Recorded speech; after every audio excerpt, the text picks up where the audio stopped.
So last week my daughter got to come out for a visit from Denver and help me out with some of the interior van projects. We got all the parts and pieces put in, set, drilled, anchored, got a bench seat and a jump seat all set and ready to go on to the next phase. In this video, we're going to start working with some of the panels. So what I'm doing is using the same Formica I used on the cabinets. I've glued it onto some wood. I'm going to start making some ceiling panels out of this, and then that'll be backlit so the light actually shines up on this, so it'll diffuse it and make for a nice diffused light for over the galley. And then I'm going to be doing some panels for the walls. Some of that's going to be done with foam and fabric. And we'll just start working our way through here. I got to get all electrical figured out where that's going to go, and we'll just get going with it.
All right, let's take a look at what we got going on here.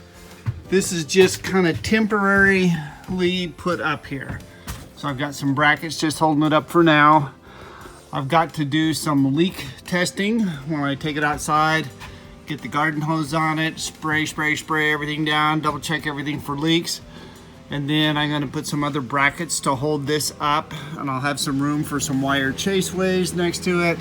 I'll have some solid brackets that go up here underneath this little divot, and then I'll have some long struts that go across from one side to the other with some backlighting, some LED light strips that will shine up on this white, and it should have a really nice effect, just like the under counter lighting does.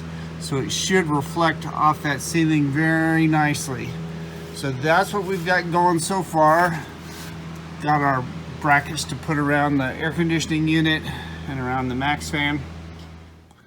This panel up here presents a whole nother set of problems because I not only have an arch from side to side, because the roof is domed on top, but it's also got a curve from back to front, so it starts sloping down. So I don't know if I can get a piece of this to contour around there without having seams in it or joints. So it'll be an experiment first, If it works, great. If not, we got to figure out another way to get this compound to curve, a double curve left and right and a curve forward to back.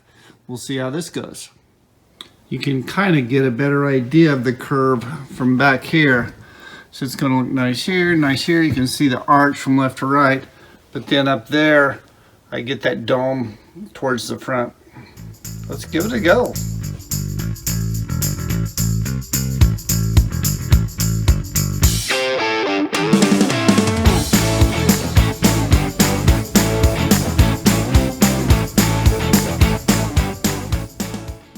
Have a little talk here about some rib nuts, which are a fastening nut that you can use to hold things to the van. So as I'm putting up this panel, I put up these little brackets as temporary brackets to hold that up for me, so I could quickly move it out of the way, take the panel in and out, fit it, and so it made a great little a temporary hold up for this stuff.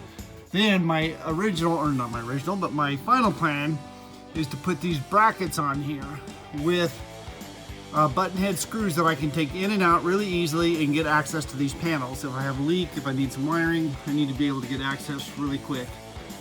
And putting these are just little self-tapper screws, but I can't believe anybody in a van would ever use a screw into a surface to hold it down, because for one, it strips out real easy. For two, by the time you ever take it out and try to put it back in, the chances of it getting in a good bite are pretty slim. So what I've done is used these and rib nuts, which are these little tools right here. So basically, you drill a hole in here, you pop that in there, and then you've got a threaded nut that you can screw in and out of as many times as you want. There's a few little tricks to these that I wish I knew about before I got going on these. They're very temperamental. If you put one in and it twists and turns on you, then you can never get your screw out, and it's a nightmare. So I bought a tool that I like. It's an air-powered rib nut gun, and I'll show you that. But there's a few little tricks to getting these things to bite in there really well.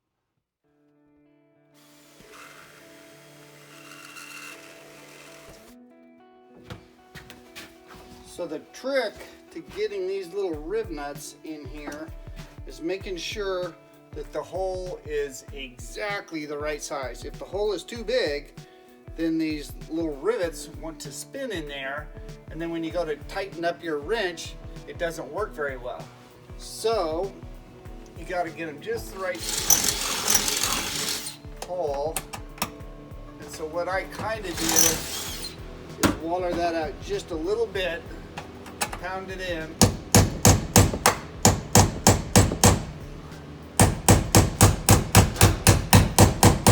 Make sure that rivet's nice and tight there.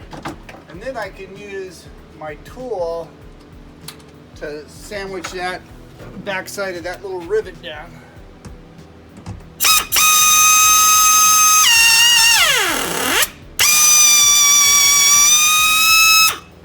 And they have a hand tool that's a lot less expensive, but my arms, after doing a bunch of these, just doesn't like it. So it just so happens that on my van, these struts across here has a little indentation here, which is perfect for these little brackets I make. That way it'll help with the finish and trim. So now I can use these screws and get them up in there, and I can take them up and out often as I want to, easy peasy.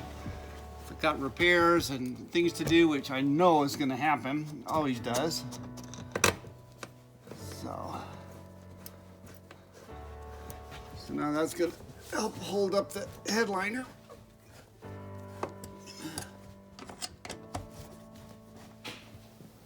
Here we go with phase one of the roof install.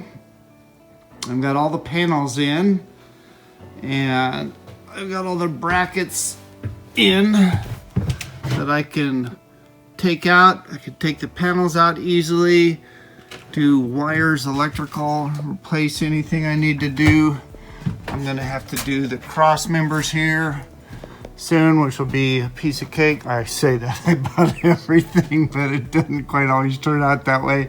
Anyway, it should be a piece of cake to get the cross members in there. And make those out of some wood and then bury some lighting inside of those to where everything backlights up on the panels. So let me see if I can back out of here without falling out of the van.